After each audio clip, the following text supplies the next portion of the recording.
Hello students, we are doing our chapter nationalism in Europe. Nationalism in Europe से पहले हमने क्या discuss किया था? French revolution.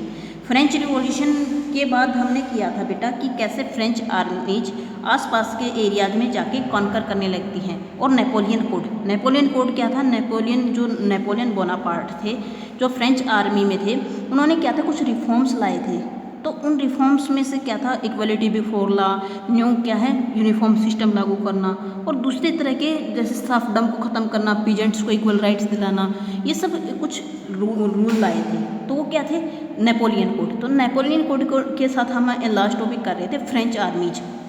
नेपोलियन कोड लाने के बाद ना बेटा, फ्रेंच आर्मीज ने क्या किया, आसपास के जो उनके आसपास के एरियाज थे उन में जाकर क्या है, कॉन्करिंग स्टार्ट कर दी, उनको जीतना स्टार्ट कर दिया। और कहीं ना कहीं जो आसपास के एरियाज थे ना, फ्रांस से लगते हुए एरियाज थे, उनके लोग भी चाहते थे कि क्योंकि वो अपने वहाँ के मोनार्क से परेशान हो चुके थे, और वो जो फ्रांस में जो कंडीशन देख रहे थे ना, equality before law, right to vote, serfdom खत्म हो गया, और दूसरे जो सुधार हुए उनके वो अपनी उसमें भी लाना चाहते थे। इसीलिए वो कहीं ना कहीं चाहते थे कि हमें भी लिबर्टी मिले।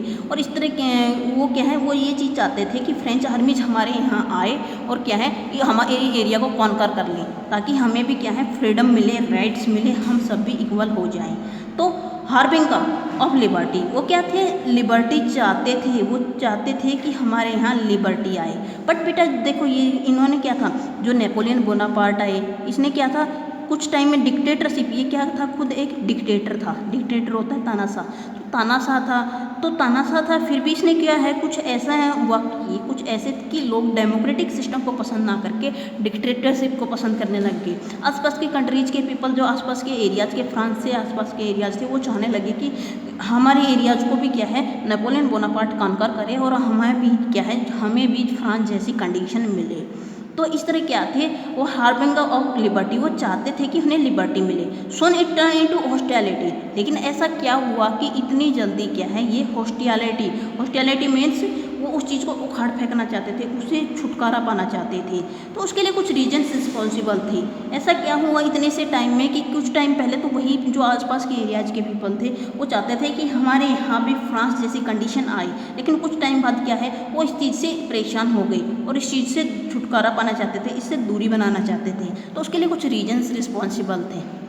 उसके लिए फर्स्टली था, administrative arrangement does not go hand in hand.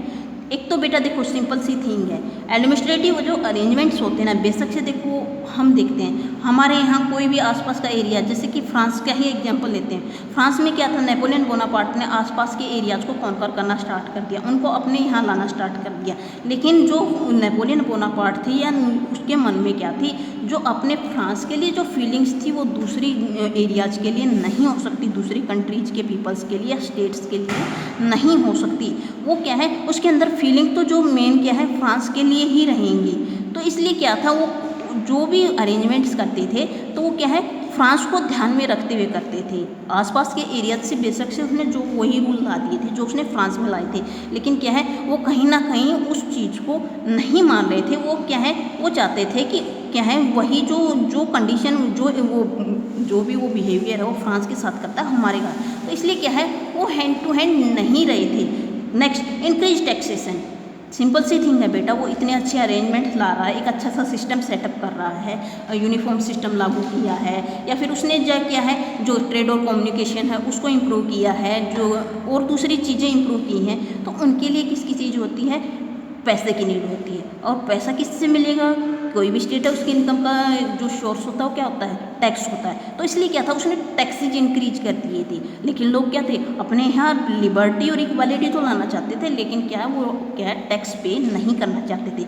इसलिए भी वो क्या है, कहीं ना कहीं ये चाहने लगे थे कि हम क्या है, वापस क्या है, अपनी पहले जैसी कंडीशन में चले जाएं। सेंसरशिप होता है बेटा, देखो आपने मूवीज़ में भी देखा होगा, जो सेंसर बोर्ड होते हैं, उससे कोई भी जो मूवी लाई जाती है तो उससे पहले वो सेंसर से पास करवाई जाती है। उससे सेंसर से पास करवाई जाती है, जब सेंसर उसको देख लेता है कि इसमें से कोई भी ऐसी चीज़ नहीं है, कोई भी ऐसा नहीं है जो नेगेटिव हो या भड़काऊ हो, तो वो क्या है, तब उस चीज़ को पास करता है। इसी तरह क्या है, जो नेपोलियन बोनापार्ट थे, उसने भी सेंसरशिप, चाहे वो प्रेस थी या रिपोर्टर्स थे या फिर फ्रीडम ऑफ स्पीच थी, उन सब में सेंसरशिप ला दी थी। मीन्स क्या है, वो पहले उस चीज़ को पहले खुद देखता था, उस चीज़ के ऊपर रूल्स ला दिए थे।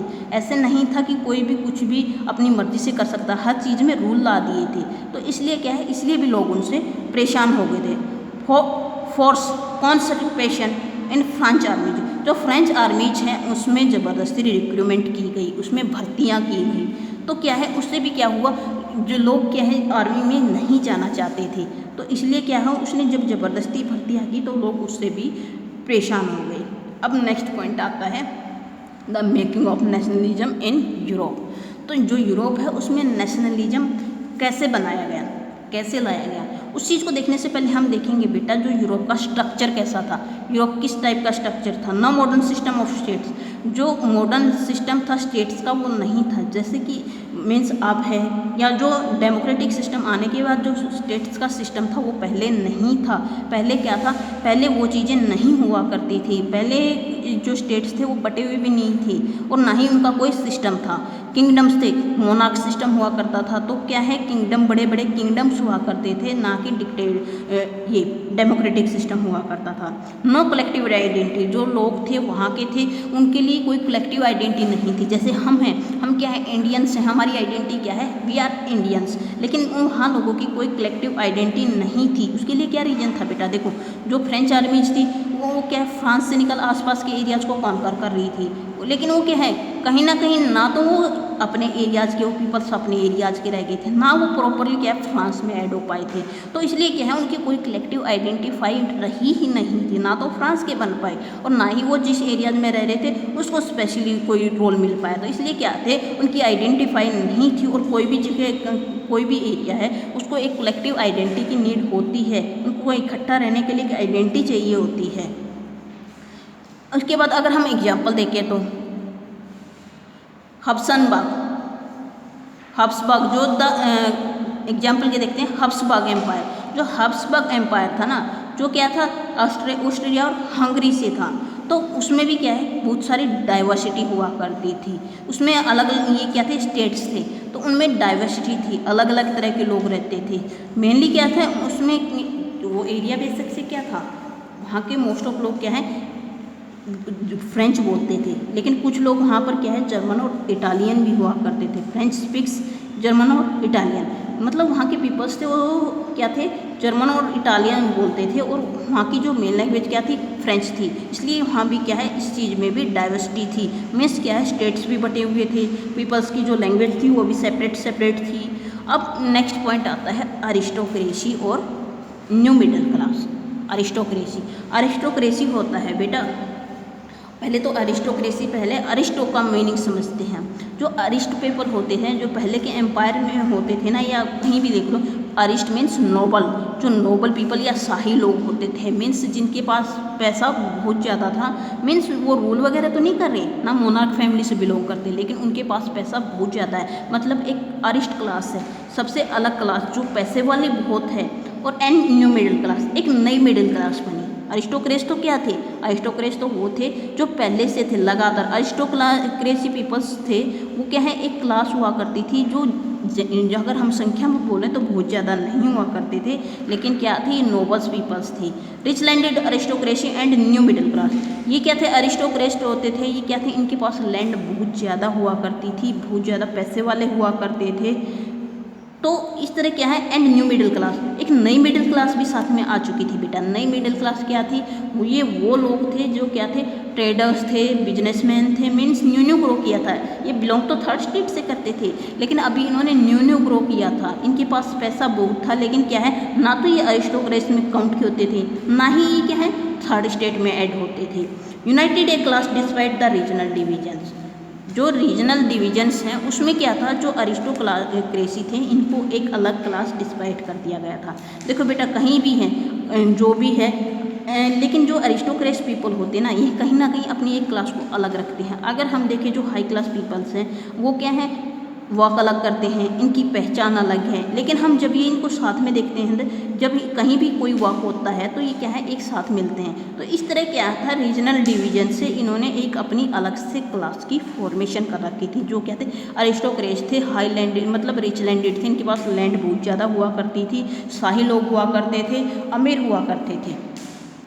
ओवन स्टेट, जो अरिस्टोक्रेट्स थे ये क्या थे, ओवन स्टेट्स मीन्स इन्होंने अपना एक स्टेट अलग से बना रखा था। देखो बेटा पहले भी मैंने तुम्हें बताया था 3 स्टेट्स थे, कौन कौन से थे, क्लर्जी या नोबिलिटी, जो फर्स्ट स्टेट पड़ा था, तो इनका अपना स्टेट था, ये अपना स्टैंडर्ड हुआ करता है, ये सेपरेट रहा करते थे। स्पोक फ्रेंच, ये क्या थे, फ्रेंच स्पीकिंग पीपल हुआ करते थे। और उसके साथ साथ ना इन्होंने अपने रिलेशंस थे ना वो मैरिजेज के थ्रू एक दूसरे से कनेक्ट कर रखे थे। मैं आपको यहाँ एग्जाम्पल बताती हूँ, जैसे फ्रांस का जो किंग था लुई 16, उसने जो ऑस्ट्रिया की प्रिंसेस थी मारिया एंटोनियोटे, उससे शादी कर रखी थी। एंटोनियोटे उससे शादी कर रखी थी, तो ये क्या था, वो भी क्या था, प्रिंस था, और वो क्या थी, प्रिंसेस थी। तो इन्होंने अपने रिलेशन क्या है किस में बना रखे थे, एक टीयर्स बना रखी थी मैरिजेज के थ्रू। और ये क्या थे, न्यूमेरिकली ए स्मॉल ग्रुप, और ये क्या थे, न्यूमेरिकल देखते हैं तो न्यूमेरिकली मतलब काउंटिंग में देखते तो एक छोटा सा ग्रुप था। तो ये क्या थे, ये अलग क्लास की फॉर्मेशन हो चुकी थी। ये अरिस्टोक्रेट्स आगे चल के जो यूरोप है उसके नेशनलिज्म में एक आगे बहुत बड़ा रोल देने वाले हैं। अब बात करते हैं न्यू मिडिल क्लास की फॉर्मेशन कैसे हुई। न्यू मिडिल क्लास थी वो क्लास थी बेटा जो थर्ड स्टेट से बिलोंग करती थी, लेकिन अब क्या है, ये लोग पढ़ लिख चुके थे। ग्रोथ ऑफ इंडस्ट्रीज, जो न्यू मिडिल क्लास थी ये क्या थी, उस टाइम पे इंडस्ट्रियल रिवॉल्यूशन आई थी। तो इंडस्ट्रियल रिवॉल्यूशन के साथ साथ इंडस्ट्रीज की ग्रोथ हुई थी, बहुत सारी इंडस्ट्रीज एक साथ लगाई गई थी। तो जब इंडस्ट्रीज एक साथ लगाई गई तो इनकी इसके साथ साथ जो मिडिल क्लास पीपल्स थे इनको वर्क मिला, इनको अच्छा लेबर मिला, जिसके कारण ये क्या थे, ग्रो कर गए। ग्रोथ ऑफ कॉमर्शियल क्लासेज, उसके साथ क्या है, कॉमर्शियल क्लासेज की भी ग्रोथ हुई। बिकम मिडिल क्लास इंडस्ट्रियल, जो मिडिल क्लास लोग थे वो क्या थे, इंडस्ट्रियलिस्ट और बिजनेसमैन बन चुके थे, क्योंकि क्या है, इनके पास अब पैसा आ चुका था। ये कहने को तो क्या बेटा, ये थर्ड स्टेट से बिलोंग करते थे, लेकिन अभी किससे कंपेयर करने लगे थे अपने आप को, ये अरिस्टोक्रेट्स से, शाही नोबल पीपल्स से। ये क्या थे, एजुकेटेड थे, लिबरल्स थे, मिडिल क्लास से थे। ये क्या थे, पढ़े लिखे होते थे, लिबरल्स